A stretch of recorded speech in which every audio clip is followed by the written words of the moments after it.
Food dye affects people with ADHD differently than those without.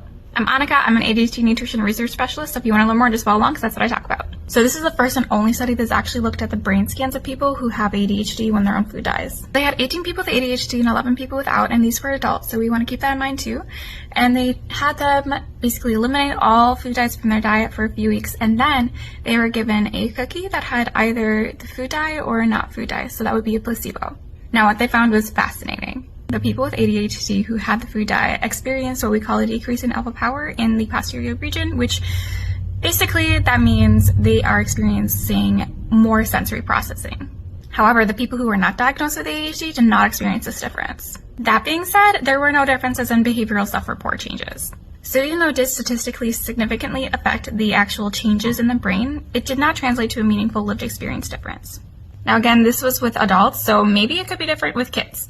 Either way it goes, it does still support the overall consensus that food dye does not impact people with ADHD significantly. In fact, only about 8% of people with ADHD actually experience changes in their behavior, and that's not a lot. Another thing to note is that it would be dose dependent. So overall, you probably don't need to worry about food dyes if you have ADHD and if you're an adult. And if you're a parent, you likely also don't need to worry about food dye for your kids. That being said, it's totally fine to try to avoid them. Just know that it more than likely won't make a meaningful difference in your life.